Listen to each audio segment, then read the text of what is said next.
ಎಲ್ಲರಿಗೂ ನಮಸ್ಕಾರ. ಥಟ್ ಅಂತ ಹೇಳಿ ಕ್ವಿಜ್ ಕಾರ್ಯಕ್ರಮಕ್ಕೆ ತಮಗೆಲ್ಲ ಸ್ವಾಗತ. ಈ ಮನುಷ್ಯನ ಬದುಕು ಅನ್ನೋದು ಎಷ್ಟು ವಿಚಿತ್ರ. ಮನಸ್ಸು ಇರೋದರಿಂದ ನಾವು ಮನುಷ್ಯರು. ಈ ಮನಸ್ಸಿನಲ್ಲಿ ಅದೆಷ್ಟು ಭಾವನೆಗಳು ಬರುತ್ತವೆ. ತನ್ನ ಬಗ್ಗೆ, ತನ್ನ ಸುತ್ತಮುತ್ತಲೂ ಇರುವವರ ಬಗ್ಗೆ ಹಾಗೂ ಈ ಪರಿಸರದ ಬಗ್ಗೆ.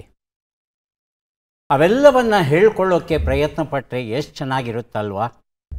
ಆದರೆ ಕೇಳೋರು ಯಾರು? ಬಹಳಷ್ಟು ಜನರ ಭಾವನೆಗಳು ಅವರ ಮನಸ್ಸಿನ ಗೋರಿಯ ಒಳಗೆ ಕೂತು ಹೋಗೋದು ಬದುಕಿನ ಒಂದು ವೈರುಧ್ಯ. ಆದರೆ ಕೆಲವರು ಮಾತ್ರ ತಮ್ಮ ಭಾವನೆಗಳನ್ನು ಕಥೆಗಳ ಮೂಲಕ, ಕವನಗಳ ಮೂಲಕ, ನಾಟಕಗಳ ಮೂಲಕ, ಅಭಿನಯಗಳ ಮೂಲಕ ಅಥವಾ ಇನ್ಯಾವುದೋ ಮಾಧ್ಯಮದ ಮೂಲಕ ಬೆಳಕಿಗೆ ತರುವ ಪದ್ಧತಿ ಅನಾದಿ ಕಾಲದಿಂದಲೂ ನಮ್ಮ ನಡುವೆ ಇದೆ. ಒಂದು ಮರ ಕಡಿದು ಉರುಳಿಸಿದ ಮೇಲೆ ಏನಾಗುತ್ತೆ ಅನ್ನೋ ಒಂದು ಕವನ. ಒಂದು ಮರ ಕಡಿದು ಉರುಳಿಸಿದ ಮೇಲೆ ಸುಳಿಗಾಳಿಗೆ ಅದು ತಲೆದೂಗುವುದಿಲ್ಲ, ಮಾಗಿಗೆ ಬೋಳಾಗುವುದಿಲ್ಲ, ಮಳೆ ಸುರಿದರೂ ನಳನಳಿಸುವುದಿಲ್ಲ, ಚೈತ್ರಕ್ಕೆ ಚಿಗುರುವುದಿಲ್ಲ, ಹೂ ಅರಳುವುದಿಲ್ಲ, ಫಲ ಕಟ್ಟುವುದಿಲ್ಲ. ಒಂದು ಮರ ಕಡಿದು ಉರುಳಿಸಿದ ಮೇಲೆ ಅದು ಬಾಗುವುದಿಲ್ಲ, ಮಾಗುವುದಿಲ್ಲ, ತೂಗುವುದಿಲ್ಲ, ಹಾದಿ ಹೋಕ ಬುಡದಲ್ಲಿ ಕೂರುವುದಿಲ್ಲ, ತುರಿಸಿದಾಕಳು ಗೌರಿ ದೊಗಲು ತುರಿಸಿಕೊಳ್ಳುವುದಿಲ್ಲ. ಒಂದು ಮರ ಕಡಿದು ಉರುಳಿಸಿದ ಮೇಲೆ ಒಲಿದ ಹೃದಯಗಳು ಬಳಸುವುದಿಲ್ಲ, ಮರೆ ನೋಡಿ ಮುತ್ತಿಡುವುದಿಲ್ಲ, ಚೂಪುಗಲ್ಲು ಹುಡುಕಿ ಹೆಸರು ಕೊರೆಯುವುದಿಲ್ಲ, ಕದ್ದು ನೋಡಿದ್ದಕ್ಕೆ ಕಾದಾಡುವುದಿಲ್ಲ, ಮತ್ತೆ ಒಲಿಯುವುದಿಲ್ಲ. ಒಂದು ಮರ ಕಡಿದು ಉರುಳಿಸಿದ ಮೇಲೆ ಒಲವಿನ ಮುಗಿಲ ಕರೆಯುವವರು ಇರುವುದಿಲ್ಲ, ಬೊಗೆಸೆ ತುಂಬಿದ ಮಳೆ ಬಾಯಿಗಿಳಿಯುವುದಿಲ್ಲ, ಎಲೆಯುದುರಿ ನೆಲ ಫಲವತ್ತಾಗುವುದಿಲ್ಲ. ಹೃದಯವೊಂದು ಒಲಿದು ಬಂದಾಗ ನೇತಿ ಎಂದಾಡಬೇಡಿ, ಜಗದ ಕಾಪುರುಷರೇ. ಒಂದು ಮರ ಕಡಿದು ಉರುಳಿಸಿದ ಮೇಲೆ ಧರೆ ಉಳಿಯುವುದಿಲ್ಲ. ಈ ಕವನವನ್ನು ಬರೆದದ್ದು ನಂದಿನಿ ಹೆದ್ದುರ್ಗ ಅವರು. ಒಂದು ಆದಿಮ ಪ್ರೇಮ, ಒಂದು ಆದಿಮ ಪ್ರೇಮ ಎನ್ನುವ ಕವನ ಸಂಕಲನದಲ್ಲಿ ಬರುತ್ತೆ ಈ ಒಂದು ಪದ್ಯ. ಈ ಒಂದು ಪದ್ಯದಲ್ಲಿ ಮರವನ್ನು ಕಡಿದು ಹಾಕಿದರೆ ಹೇಗೆ ಭೂಮಿಯೇ ಉಳಿಯೋದಿಲ್ವೋ ಹಾಗೆಯೇ ನಮ್ಮನ್ನು ಹುಡುಕಿಕೊಂಡು ಬಂದಂಥ ಪ್ರೀತಿಯನ್ನು ನಾವು ತಿರಸ್ಕರಿಸಿದರೆ ನಾವೇ ಉಳಿಯೋದಿಲ್ಲ ಅನ್ನೋ ಆಶಯವನ್ನು ಬಹಳ ಬಹಳ ಸಶಕ್ತವಾಗಿ ವ್ಯಕ್ತಪಡಿಸಿದ್ದಾರೆ ನಂದಿನಿ ಹೆದ್ದುರ್ಗ ಅವರು. ಹೇಳ್ತಾರೆ, ಇನ್ನೂ ಬರೆಯಬೇಕಿರುವ ಆ ಕವಿತೆ ನನ್ನ ಹಾದಿಗೆ ಎದುರಾಗಲಿದೆ. ನಡುವಿನ ಮೌನವನ್ನೇ ಪ್ರೀತಿಸುತ್ತೇನಾದರೂ ಕವಿತೆ ಮುಂದುವರೆಯಲು ಪದಗಳು ಬೇಕು, ಒಂದೋ ಸೇತುವೆಯಾಗಿ, ಇಲ್ಲವೇ ಬೇಲಿಯಾಗಿ. ನಂದಿನಿ ಹೆದ್ದುರ್ಗ ಅವರು ಬಹಳ ಬಹಳ ಉತ್ತಮ ಭವಿಷ್ಯವನ್ನು ಉಳ್ಳಂಥ ಯುವ ಕವಯಿತ್ರಿ. ಅವರಿಗೆ ಶುಭವನ್ನು ಆಶಿಸ್ತಾ ಹಾರೈಸ್ತಾ ಕಾರ್ಯಕ್ರಮವನ್ನು ಆರಂಭಿಸ್ತಾ ಇದ್ದೇವೆ. ಸ್ಪರ್ಧಿಗಳ ಪರಿಚಯ. ಮೊದಲ ಸ್ಪರ್ಧಿ. ನನ್ನ ಹೆಸರು ಶಂಕರ್ ಅಂತ, ಮಂಚೇನಹಳ್ಳಿ, ಚಿಕ್ಕಬಳ್ಳಾಪುರ ಜಿಲ್ಲೆಯವರು. ಪ್ರಸ್ತುತ ಬೆಂಗಳೂರಿನಲ್ಲಿ ವಾಸವಾಗಿದ್ದೇನೆ. ನಾನು ಕೋಟಕ್ ಮಹೀಂದ್ರಾ ಬ್ಯಾಂಕ್ನಲ್ಲಿ ಆಫೀಸರ್ ಆಗಿ ರಿಟೈರ್ಡ್ ಆಗಿದ್ದೇನೆ. ನನ್ನ ಹವ್ಯಾಸಗಳು ಪ್ರವಾಸ, ನ್ಯೂಸ್ ಮಾಧ್ಯಮಗಳು ಮತ್ತು ರಾಜಕೀಯ. ಸ್ವಾಗತವನ್ನು ಕೋರ್ತಾ ಇದ್ದೇವೆ. ಮುಂದಿನ ಸ್ಪರ್ಧಿ. ಎಲ್ಲರಿಗೂ ನಮಸ್ಕಾರ. ನನ್ನ ಹೆಸರು ಎಸ್ ಸರಸ್ವತಿ ಅಂತ. ನಾನು ಬೆಂಗಳೂರಿನ ಅಮೃತಹಳ್ಳಿಯಿಂದ ಬಂದಿದ್ದೇನೆ. ನನ್ನ ಹವ್ಯಾಸಗಳು ಪದಬಂಧ ಬಿಡಿಸೋದು, ತಟ್ಟಂತ ಹೇಳಿ ಕಾರ್ಯಕ್ರಮವನ್ನು ನೋಡೋದು, ದಿನಪತ್ರಿಕೆ ಓದೋದು, ಸಂಗೀತ ಕೇಳೋದು, ಕ್ರಿಯೇಟಿವ್ ರಂಗೋಲಿ ಆಗೋದು. ಸರಸ್ವತಿ ಅವರಿಗೆ ಸ್ವಾಗತ. ನಮ್ಮ ಮೂರನೆಯ ಸ್ಪರ್ಧಿ. ಎಲ್ಲರಿಗೂ ನಮಸ್ಕಾರ. ಉಡುಪಿ ಜಿಲ್ಲೆ ಕುಂದಾಪುರದ ಮಾಧವ ಶಾನುಭಾಗನಾದ ನಾನು ವೃತ್ತಿಯಲ್ಲಿ ವ್ಯಾಪಾರಿ. ಕಥೆ ಕಾದಂಬರಿ ಓದುವುದು, ಯಕ್ಷಗಾನ ನಾಟಕ ನೋಡುವುದು, ಪದಬಂಧ ಬಿಡಿಸುವುದು ನನ್ನ ಹವ್ಯಾಸ. ಚಂದನ ವಾಹಿನಿಯ ಕರೆಗೆ ಸ್ಪಂದಿಸಿ ವಿಳಂಬವಾಗುವ ಕಾರಣಕ್ಕೆ ಅಂಬಾರಿ ಐರಾವತೆಗಳನ್ನು ಬಿಟ್ಟು ರಾಜಹಂಸವನ್ನೇರಿ ಅಂಬರ ಮಾರ್ಗವಾಗಿ ಸ್ಪರ್ಧಾಂಗಣವನ್ನು ಸೇರಿರುತ್ತೇನೆ. ಇನ್ನು ಮುಂದೆ ಪ್ರಚಕ ಮಹೋದಯರು ಕೇಳುತ್ತಿರುವ ಕಷ್ಟದ ಪ್ರಶ್ನೆಗಳಿಗೆ ಸ್ಪಷ್ಟವಾದ ಉತ್ತರವನ್ನು ದಿಟ್ಟತನದಿಂದ ಥಟ್ಟನೆ ಕೊಟ್ಟು ಬೆಟ್ಟದಂಥ ಪುಸ್ತಕಗಳ ಕಟ್ಟನ್ನು ಒಯ್ಯುವ ಬೆಟ್ಟದಂತಹ ಆಸೆ ಇಟ್ಟು ನೆಟ್ಟನೆ ತಪ್ತಾಸನವನ್ನು ಏರಿರುತ್ತೇನೆ. ತುಂಬ ತುಂಬ ಸಂತೋಷ ಮಾಧವ ಅವರೇ. ಆ ಪುಸ್ತಕಗಳ ಬೆಟ್ಟವನ್ನೇ ತಾವು ಹೊತ್ತೊಯ್ಯಬೇಕು ಅನ್ನೋದು ಸಹ ನಮ್ಮ ಆಸೆಯಾಗಿದೆ. ತಮ್ಮ ಆಸೆ ಈಡೇರಲಿ. ತಮ್ಮ ಸಹಸ್ಪರ್ಧಿಗಳ ಸಹಕಾರವೂ ಬೇಕಾಗುತ್ತದೆ ಅಲ್ವಾ? ಆಗಲಿ, ಬಹಳ ಸಂತೋಷ. ಮೂವರು ಸ್ವಾಗತ. ತಾವೆಲ್ಲ ಸಿದ್ಧವಾಗಿದ್ದರೆ ಕಾರ್ಯಕ್ರಮ ಆರಂಭಿಸೋಣ. ಮೊದಲಿಗೆ ನಿಯಮಗಳನ್ನು ಒಂದು ಸಲ ನೋಡಿಬಿಡೋಣ. ಒಟ್ಟು 10 ಪ್ರಶ್ನೆಗಳು. ಮೊದಲು ಬಜರ್ ಒತ್ತಿದವರಿಗೆ ಉತ್ತರ ನೀಡುವ ಅವಕಾಶ. ಪ್ರತಿ ಸರಿ ಉತ್ತರಕ್ಕೆ ಒಂದು ಪುಸ್ತಕ ಬಹುಮಾನ. ಆಯ್ಕೆಗಳು ಬರುವ ಮೊದಲೇ ಬಜರ್ ಒತ್ತಿ ಸರಿ ಉತ್ತರ ನೀಡಿದರೆ 2 ಪುಸ್ತಕ ಬಹುಮಾನ. 100 ಅಂಕ ಗಳಿಸಿದವರಿಗೆ ಒಂದು ಪುಸ್ತಕ ವಿಶೇಷ ಬಹುಮಾನ. ನಕಾರಾತ್ಮಕ ತಂತ್ರಗಳಿಗೆ ಅವಕಾಶವಿಲ್ಲ. ಇಂದಿನ ಕಾರ್ಯಕ್ರಮದ ಮೊದಲ ಪುಸ್ತಕ, ಮೊದಲ ಪ್ರಶ್ನೆ ನಂದಿನಿ ಹೆದ್ದುರ್ಗ ಅವರು ಬರೆದ ಒಂದು ಆದಿಮ ಪ್ರೇಮ ಎನ್ನುವ ಕವಿತಾ ಸಂಕಲನ. ಮೊದಲ ಪ್ರಶ್ನೆ ಈಗ ಬಂತು. ಪ್ರಶ್ನೆಯನ್ನು ನೋಡೋಣ. ಸೊಹ್ರಾಯಿ ಭಿತ್ತಿ ಚಿತ್ರಗಳು ಎಷ್ಟು ವರ್ಷಗಳ ಹಿಂದೆ ಆರಂಭವಾದವು ಎನ್ನಲಾಗಿದೆ? ಆಯ್ಕೆಗಳನ್ನು ನೋಡೋಣ. 10,000 ವರ್ಷಗಳಿಂದ 5,000 ವರ್ಷಗಳು ಕ್ರಿಸ್ತಪೂರ್ವದಲ್ಲಿ. ಆಯ್ಕೆ 2, ಕ್ರಿಸ್ತಪೂರ್ವ 30,000 ವರ್ಷಗಳಿಂದ ಕ್ರಿಸ್ತಶಕ 10,000 ವರ್ಷಗಳ ನಡುವೆ. ಕ್ರಿಸ್ತಶಕ 500ರಿಂದ ಕ್ರಿಸ್ತಶಕ 1000ದ ನಡುವೆ. ಕ್ರಿಸ್ತಪೂರ್ವ 5,000 ವರ್ಷಗಳಿಂದ ಕ್ರಿಸ್ತಪೂರ್ವ 1,000 ವರ್ಷಗಳ ನಡುವೆ ಸೊಹ್ರಾಯಿ ಭಿತ್ತಿ ಚಿತ್ರಗಳು ಆರಂಭವಾದವ ಅಂತ ತಿಳ್ಕೋಬೇಕಾಗಿದೆ. ಮೊದಲಿಗೆ ಮಾಧವ, ಆನಂತರ ಶಂಕರ್. ಆಯ್ಕೆ 4. ಆಯ್ಕೆ 4, 5,000ದಿಂದ 1,000ದ ನಡುವೆ ಅಂತ ಹೇಳ್ತಾರೆ ಶಂಕರ್. ಆಯ್ಕೆ 3 ಸರ್. ಆಯ್ಕೆ 3, ಕ್ರಿಸ್ತಶಕ 500ರಿಂದ 1,000. ಉತ್ತರವನ್ನು ನೋಡೋಣ. ಆದರೆ ಸರಿಯಾದ ಉತ್ತರ ಕ್ರಿಸ್ತಶಕ ಕ್ರಿಸ್ತಪೂರ್ವ 10,000 ವರ್ಷಗಳಿಂದ ಕ್ರಿಸ್ತಪೂರ್ವ 5,000 ವರ್ಷಗಳ ನಡುವೆ ಈ ಸೊಹ್ರಾಯಿ ಭಿತ್ತಿ ಚಿತ್ರಗಳು ರಚನೆ ಆಗಿರಬೇಕು ಅಂತ ತಜ್ಞರ ಒಂದು ಲೆಕ್ಕಾಚಾರ. ನಮ್ಮ ದೇಶದ ಜಾರ್ಖಂಡ್ ರಾಜ್ಯದಲ್ಲಿ ಹಜಾರಿಬಾಗ್ ಅಂತ ಒಂದು ಪ್ರದೇಶ ಇದೆ. ಆ ಪ್ರದೇಶದಲ್ಲಿ ಬರಗಾಂವ್ ಅಂತಕ್ಕಂಥ ಒಂದು ಹಳ್ಳಿ. ಆ ಹಳ್ಳಿಯಲ್ಲಿರ್ತಕ್ಕಂಥ ಗುಹೆಗಳು ಇದೆಯಲ್ಲ, ಆ ಗುಹೆಗಳ ಒಳಗೆ ನಮ್ಮ ಪೂರ್ವಜರು ರಚಿಸಿದಂತಹ ಚಿತ್ರಗಳಿವೆಯಂತೆ, ಗುಹಾ ಚಿತ್ರಗಳು. ಆ ಗುಹಾ ಚಿತ್ರಗಳು ನೈಸರ್ಗಿಕ ಬಣ್ಣಗಳಿಂದ ರಚಿತಗೊಂಡಿರುವಂಥವು. ಆ ಚಿತ್ರಗಳನ್ನು ಅಧ್ಯಯನ ಮಾಡಿದಂಥ ಅಲ್ಲಿನ ಬುಡಕಟ್ಟಿನ ಜನಗಳಿದ್ದಾರಲ್ಲ, ಅವರೆಲ್ಲ ಸೇರಿಕೊಂಡು ತಮ್ಮದೇ ಆದ ಒಂದು ಕಲಾ ಪ್ರಕಾರವನ್ನು ಸೃಷ್ಟಿ ಮಾಡಿಕೊಂಡಿದ್ದಾರೆ. ಸಂತಾಲರು, ಮುಂಡ, ಓರನ್, ಅಗಾರಿಯಾ, ಘಟವಾಲ್ ಮುಂತಾದ ಬುಡಕಟ್ಟಿನ ಜನ ಈ ಮೂಲ ಸೊಹ್ರಾಯಿ ಚಿತ್ರಗಳ ರಚನೆಯಿಂದ ಪ್ರೇರಿತಗೊಂಡು ತಮ್ಮದೇ ಆದ ಶೈಲಿಯನ್ನು ರೂಪಿಸ್ಕೊಂಡು ಇವತ್ತು ಪ್ರದರ್ಶನವನ್ನು ಮಾಡ್ತಾ ಇದ್ದಾರಂತೆ. ಮುಂದಿನ ಪುಸ್ತಕ ಕಥಾ ಸಂಕಲನ ಲೀಕೌಟ್, ಅಕ್ಷತಾ ಪಾಂಡವಪುರ ಬರೆದಿರುವಂಥದ್ದು. ನಮ್ಮ ಪ್ರಶ್ನೆ: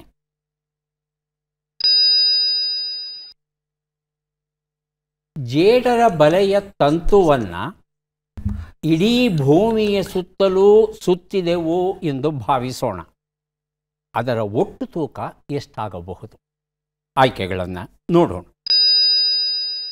750 ಗ್ರಾಂ, 250 ಗ್ರಾಂ, 500 ಗ್ರಾಂ, 1000 ಗ್ರಾಂ. ಮೊದಲಿಗೆ ಶಂಕರ್, ಆನಂತರ ಸರಸ್ವತಿ. 250 gram sir. 250. ಆಯ್ಕೆ 2. ಆಯ್ಕೆ 1. ಆಯ್ಕೆ 1 750. ಉತ್ತರವನ್ನು ನೋಡೋಣ. ಆದರೆ ಸರಿಯಾದ ಉತ್ತರ 500 ಗ್ರಾಂ ಆಗಿತ್ತು. ಅರ್ಧ ಕೆ ಜಿ ಅಷ್ಟು ಜೇಡರ ಬಲೆಯ ತಂತುವನ್ನು ತಗೊಂಡ್ರೆ ಇಡೀ ಭೂಮಿಯ ಸುತ್ತ ಒಂದು ಸುತ್ತನ್ನು ಹಾಕ್ಕೊಂಡ್ಬರ್ಬೋದಂತ. ವಿಶೇಷ ಏನು ಗೊತ್ತಾ? ಪ್ರಕೃತಿಯಲ್ಲಿ ರಚನೆಯಾಗಿರುವ ಎಲ್ಲ ವಸ್ತುಗಳಲ್ಲಿ ಅತ್ಯಂತ ಶಕ್ತಿಶಾಲಿಯಾದದ್ದು ಅಂದರೆ ಜೇಡರ ಹುಳುವಿನ ತಂತು. ಅಷ್ಟು ಶಕ್ತಿಶಾಲಿಯಾದದ್ದಂತೆ ಅದು. ಗ್ರಾಫೀನ್ ಅನ್ನೋದು ಮೊದಲ ಸ್ಥಾನದಲ್ಲಿದೆ. ಭೂಮಿಯ ಮೇಲಿರ್ತಕ್ಕಂಥ ಎಲ್ಲ ವಸ್ತುಗಳಲ್ಲಿ ತುಂಬ ಶಕ್ತಿಶಾಲಿಯಾದದ್ದು ಅಂದರೆ ಗ್ರಾಫೀನ್ ಅಂತೆ. 7ನೇ ಸ್ಥಾನದಲ್ಲಿ ವಜ್ರ ಇದೆಯಂತೆ. 10ನೇ ಸ್ಥಾನದಲ್ಲಿ ಜೇಡರ ಬಲೆಯ ತಂತು ಇದೆಯಂತೆ.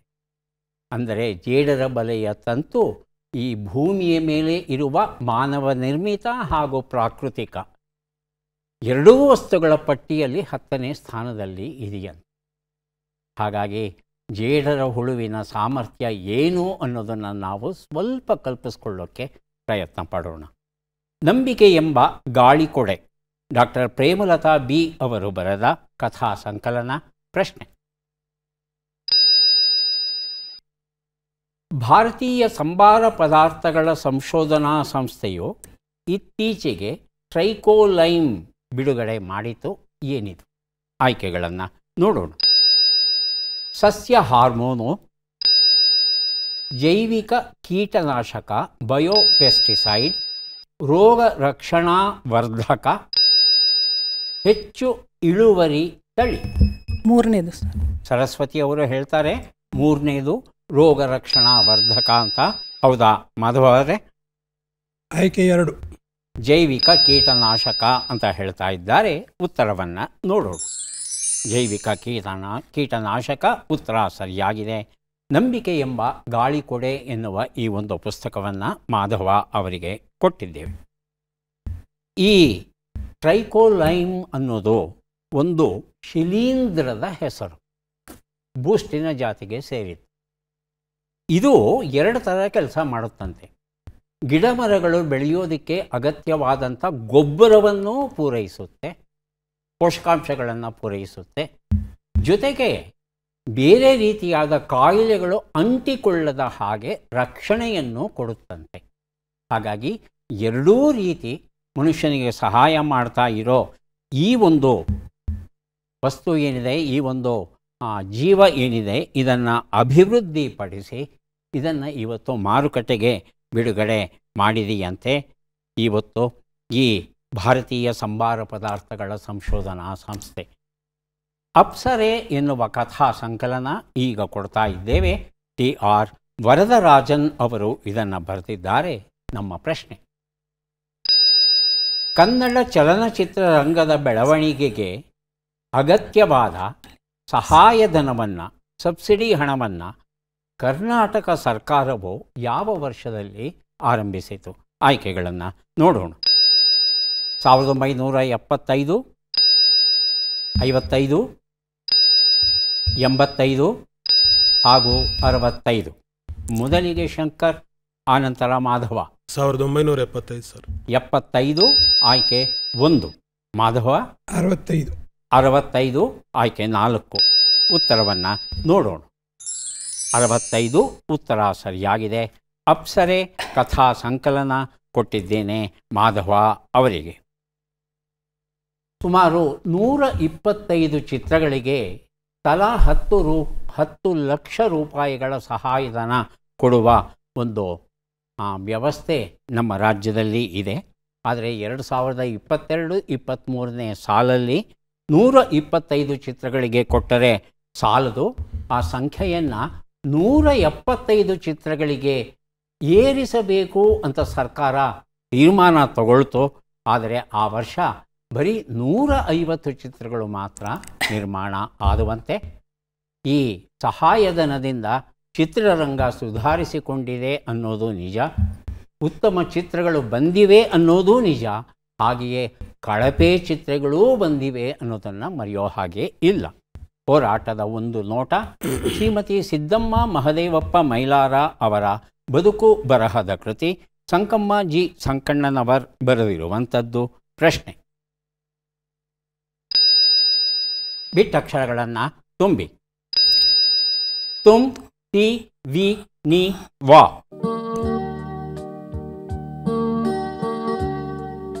ತುಂ ಬಜರ್ ಒತ್ಬಿಟ್ಟು ಉತ್ತರ ಕೊಡಿ. ಮಾಧವ. ತುಂಗಾ ತೀರ ವಿಹಾರಿಣಿ ವಾಣಿ. ತುಂಗಾ ತೀರ ವಿಹಾರಿಣಿ ವಾಣಿ. ಹೌದಾ ಶಂಕರ್? ಹೌದು ಸರ್. ಉತ್ತರವನ್ನು ನೋಡೋಣ. ಉತ್ತರ ಸರಿಯಾಗಿದೆ. ಹೋರಾಟದ ಒಂದು ನೋಟ, ಈ ಒಂದು ಪುಸ್ತಕವನ್ನು ಮಾಧವ ಅವರಿಗೆ ಕೊಟ್ಟಿದ್ದೇವೆ. ಬೆಳಕಿಲ್ಲದ ದಾರಿ, ಕನಸಿಲ್ಲದ ಹಾದಿ. ಸಂಪಾದಕರು ಸಿರಿಗೇರಿ ಎರಿ ಸ್ವಾಮಿ. ಪ್ರಶ್ನೆಯನ್ನು ನೋಡೋಣ. ಈ ಕೆಳಗಿನ ಲೆಕ್ಕಗಳನ್ನು ಪೂರ್ಣಗೊಳಿಸಿ ಉತ್ತರಗಳನ್ನೆಲ್ಲ ಕೂಡಿ ಅಂತಿಮ ಉತ್ತರವನ್ನು ನೀಡಿ. ಲೆಕ್ಕಗಳು 75 ಕೂಡು 30, 85 ಕಳೆ 38, 12 ಗುಣಿಸು 14, 190 ಭಾಗಿಸು 5.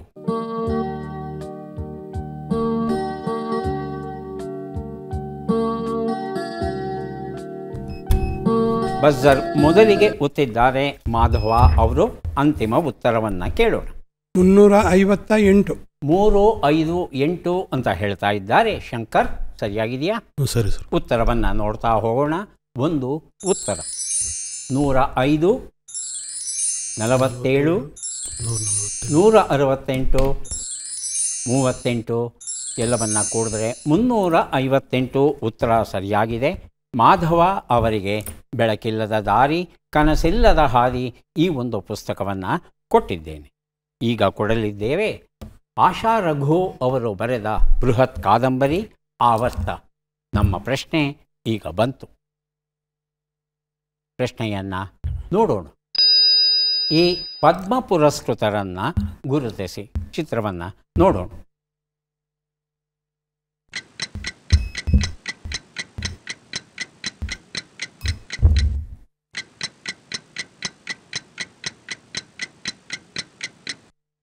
ಮೊದಲಿಗೆ ಮಾಧವ, ಆನಂತರ ಶಂಕರ್. ಮಾಧವ. ನಾರಾಯಣ ಮೂರ್ತಿ. ಶಂಕರ್. ನಾರಾಯಣ ಮೂರ್ತಿ ಅಲ್ಲ ಸರ್. ಆಯ್ಕೆಗಳನ್ನು ನೋಡೋಣ. ಸೀತಾರಾಮ್ ಜಿಂದಲ್, ತೇಜಸ್ ಮಧುಸೂದನ್ ಪಟೇಲ್, ಅಶ್ವಿನ್ ಬಾಲಚಂದ್ರ ಮೆಹ್ತಾ, ಪ್ಯಾರೇಲಾಲ್ ಶರ್ಮಾ. ಮೂರನೇ ನೋಡೋಣ. ಹೇಳ್ತೀರಾ? ನಾಲ್ಕನೇದು ಪ್ಯಾರೇಲಾಲ್ ಶರ್ಮಾ. ಆದರೆ ಸರಿಯಾದ ಉತ್ತರ ಸೀತಾರಾಮ್ ಜಿಂದಲ್ ಆಗಿತ್ತು. ಸೀತಾರಾಮ್ ಜಿಂದಲ್ ಅವರು ನಮ್ಮ ಬೆಂಗಳೂರಿಗರಿಗೆ ಬಹಳ ಪರಿಚಿತರು. ಯಾಕಂದರೆ ಜಿಂದಾಲ್ ಅಲ್ಯೂಮಿನಿಯಂ ಕಂಪನಿ ಮತ್ತು ಜಿಂದಾಲ್ ನ್ಯಾಚುರೋಪತಿ ಆಸ್ಪತ್ರೆ ನಮಗೆ ಬಹಳ ಪರಿಚಿತವಾದದ್ದು. ನ್ಯಾಚುರೋಪತಿ ವೈದ್ಯರು ಇವರು. ಜಿಂದಾಲ್ ಕಾರ್ಖಾನೆಗಳ ಸಮೂಹದ ಸ್ಥಾಪಕರು ಆಗಿದ್ದಾರೆ ಇವರು. Institute of naturopathy and yogic sciences, ಔಷಧ ರಹಿತ ವೈದ್ಯಕೀಯ ಚಿಕಿತ್ಸೆಯನ್ನು ನೀಡುವಂತಹ ಕ್ಷೇತ್ರದಲ್ಲಿ ಅಸೀಮ ಸಾಧನೆಯನ್ನು ಮಾಡಿರುವಂಥ ಸಂಸ್ಥೆ. ಈ ವರ್ಷ ಇವರಿಗೆ ನಮ್ಮ ಭಾರತ ಸರ್ಕಾರ ಪದ್ಮ ಗೌರವವನ್ನು ನೀಡಿ ಗೌರವಿಸಿದೆ. ಮುಂದಿನ ಪುಸ್ತಕ ಪರಿಮಳದ ಪಡಸಾಲೆ. ಎಸ್ ದಿವಾಕರ್ ಪ್ರಪಂಚಕ್ಕೊಂದು ಪ್ರವೇಶಿಕೆ. ಸೊಗಸಾದ ಕೃತಿ. ಈಗ ಕೊಡ್ತಾ ಇದ್ದೇವೆ ಪ್ರಶ್ನೆ. ಈ ಅಕ್ಷರಗಳನ್ನು ಸರಿಯಾಗಿ ಜೋಡಿಸಿ. ಅಕ್ಷರಗಳು ಧ, ಮಂ, ಮ, ನಿ, ಲ, ರ, ಧ್ಯೆ, ಡ. ಹೇಳಿ. ಧರಣಿ ಮಂಡಲ ಮಧ್ಯದೊಳಗೆ. ಮಾಧವ ಮೊದಲು. ಧರಣಿ ಮಂಡಲ ಮಧ್ಯೆ. ಧರಣಿ ಮಂಡಲ ಮಧ್ಯೆ. ಶಂಕರ್. ಧರಣಿ ಮಂಡಲ ಮಧ್ಯೆ. ಮಧ್ಯದೊಳಗೇನಾ? ಮಧ್ಯದೊಳಗೆ. ಉತ್ತರವನ್ನು ನೋಡೋಣ. ಧರಣಿ ಮಂಡಲ ಮಧ್ಯೆ 8 ಅಕ್ಷರ ಕೊಟ್ಟಿರೋದು ನಾವು, 9 ಅಥವಾ 10 ಕೊಟ್ಟಿಲ್ಲ. ಪರಿಮಳದ ಪಡಸಾಲೆ ಎನ್ನುವ ಈ ಒಂದು ಸೊಗಸಾದ ಪುಸ್ತಕವನ್ನು ಮಾಧವ ಅವರಿಗೆ ಕೊಟ್ಟಿದ್ದೇವೆ. ಮುಂದೆ 3 ಪುಸ್ತಕವನ್ನು ಕೊಡೋದಕ್ಕೆ ನಾವು ಸಿದ್ಧವಾಗ್ತಾ ಇದ್ದೇವೆ. ಪದಬಂಧ ಈಗ ಬಂತು. ತುಳುಹುಗಳನ್ನು ನೋಡೋಣ. ತುಳುಹುಗಳು.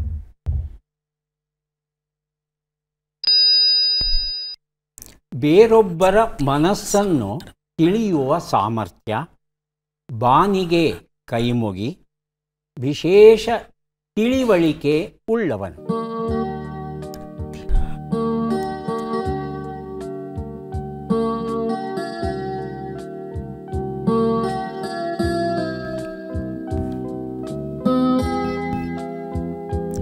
ಸರಸ್ವತಿ ಅವರು ಬರೆದಿರುತ್ತಿದ್ದಾರೆ ಒಂದು ಉತ್ತರ.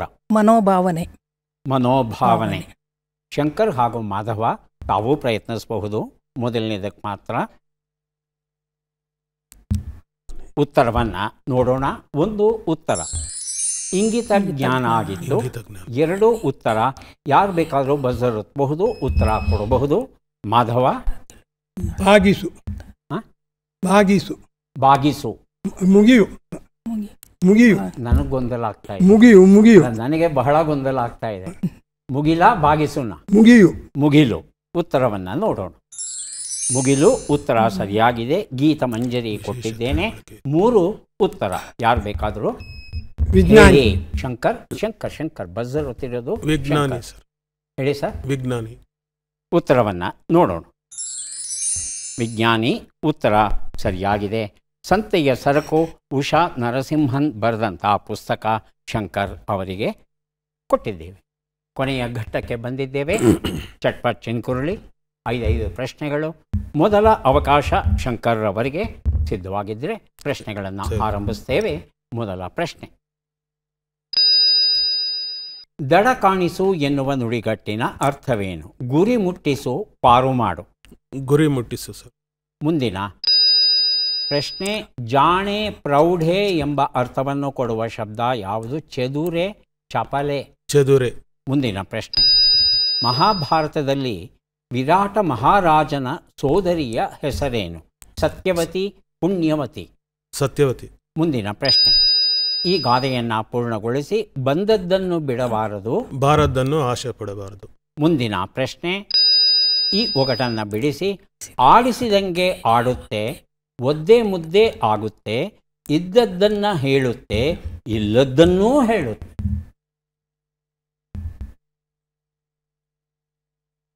ಉತ್ತರವನ್ನು ನೋಡ್ತಾ ಹೋಗೋಣ. ಒಂದು ಉತ್ತರ ದಡ ಕಾಣಿಸು, ಪಾರು ಮಾಡು. ಎರಡನೇ ಪ್ರಶ್ನೆಗೆ ಉತ್ತರ ಜಾಣೆ, ಪ್ರೌಢೆ, ಚದುರೆ ಸರಿಯಾದ ಉತ್ತರ ಕೊಟ್ಟಿದ್ದೀರಿ. ಮೂರನೇ ಪ್ರಶ್ನೆಗೆ ಉತ್ತರ ಸತ್ಯವತಿ ಸರಿಯಾಗಿದೆ. ನಾಲ್ಕನೇ ಪ್ರಶ್ನೆಗೆ ಉತ್ತರ ಬಂದದ್ದನ್ನು ಬಿಡಬಾರದು, ಬಾರದ್ದನ್ನು ಬಯಸಬಾರದು ಅಥವಾ ಆಶಿಸಬಾರದು. ಉತ್ತರ ಸರಿ ಅಂತ ಸ್ವೀಕರಿಸೋಣ. ಐದನೇ ಪ್ರಶ್ನೆಗೆ ಉತ್ತರ ನಾಲಿಗೆ ಆಗಿತ್ತು. ಎಷ್ಟು ಸರಿ ಉತ್ತರ ಕೊಟ್ರಿ? 3 ಸರ್. 3 ಸರಿ ಉತ್ತರ ಕೊಟ್ಟಿದ್ದೀರಿ ಅಲ್ವಾ? 3 ಪುಸ್ತಕಗಳನ್ನು ತಮಗೆ ಕೊಡ್ತಾ ಇದ್ದೇವೆ. ಈಗ ಸರಸ್ವತಿ ಅವರಿಗೆ ಅವಕಾಶ ದೊರೀತಾ ಇದೆ. ಸಿದ್ಧವಾಗಿದ್ದರೆ ಆರಂಭಿಸ್ತೇವೆ. ಮೊದಲ ಪ್ರಶ್ನೆ.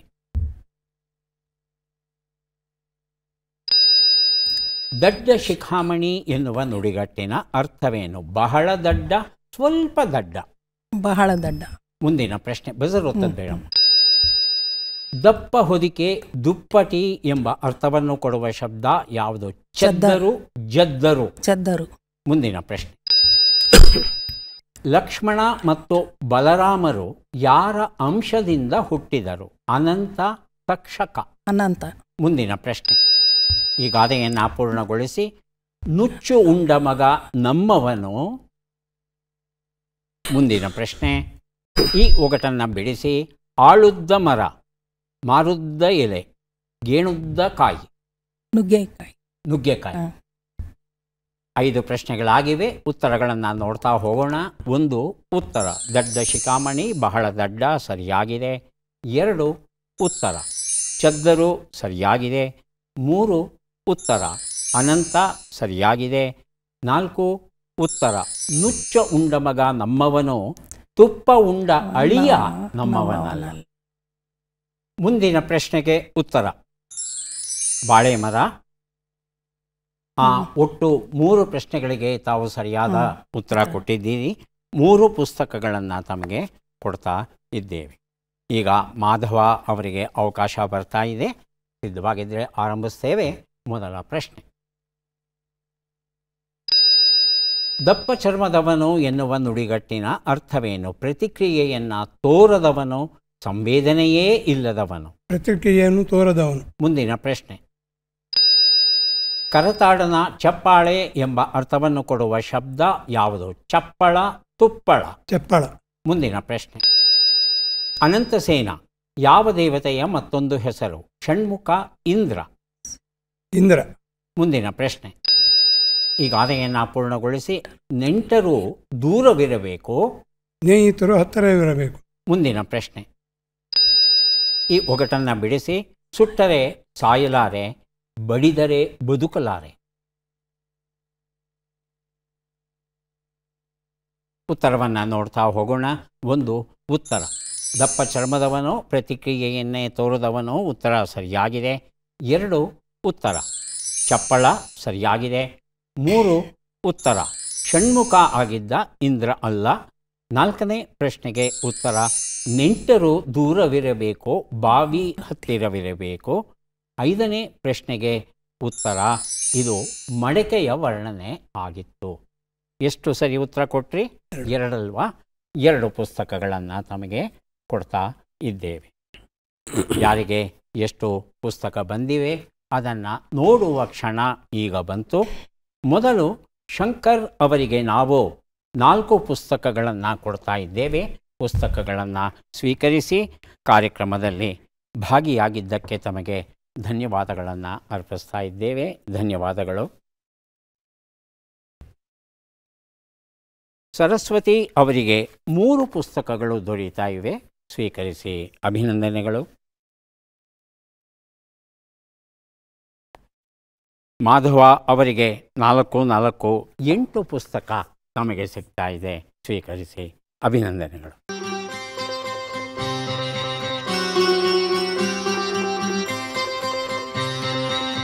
ಮತ್ತೆ ಭೇಟಿಯಾಗೋಣ. ನಮಸ್ಕಾರ.